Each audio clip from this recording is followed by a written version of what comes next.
Sa dami ng laba. Sa Bonox, 3-in-1, daming lamang.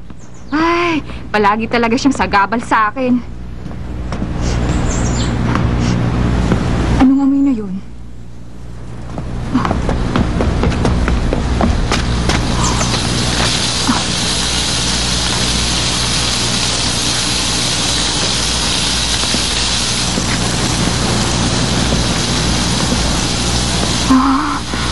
Grabe. Nagpa-practice pa sila? Dapat tama ang timing. Huwag mamadaliin. Balik ta rin na maayos. Huwag haayang matuyo anumang side.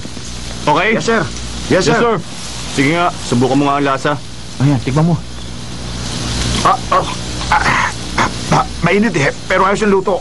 Dahil yan sa init na ibinibigay ng uling. Tamang-tama ang pagkakasunog. Tignan mo to, hindi ba parang niluto siya sa oven? Okay. Ang round 3 ay kung paano mo kukontrolin ang lasa ng beef habang iniihaw ito, kaya dapat maingat ka palagi. Opo. Huwag lagi nagmamadali para hindi masira ang lasa. Opo. Tikman niyo po, sir. Hoy! Ay, kayo po Ano pala. ginagawa mo dyan, ha? Pinapanood mo ba sila sa pag-iihaw? Oh, sobra Please, naman. ka. Bakit ka naman gagawin yun? Bakit hindi? Kakampi ka ng Dejin, hindi ba? Hindi pwede yan. Maniwala po kayo. Isa akong reporter kaya hindi pwedeng kumampi sa mga contestant. Teka, reporter ka? Alam ko na, nandito ka para interviewin ako.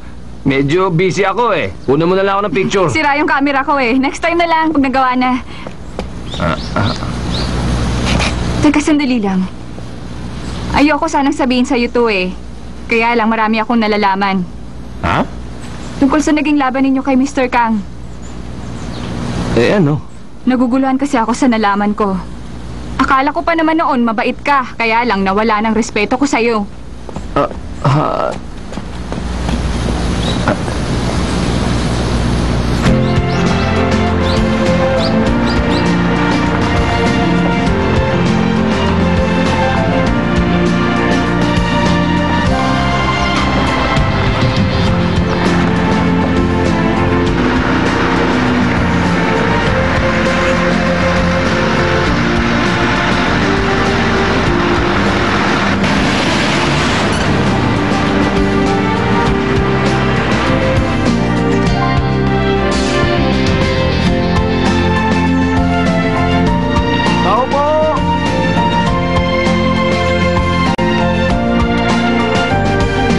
Ay, nako.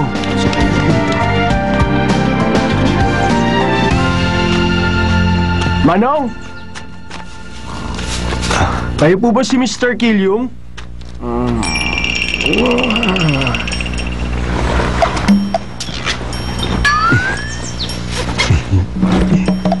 Sayang naman.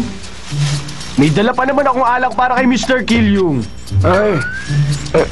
Anong alak ka? Sino ba yan? Asan? Ito po.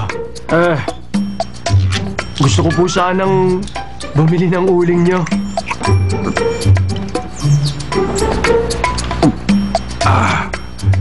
Ay, ganun ba?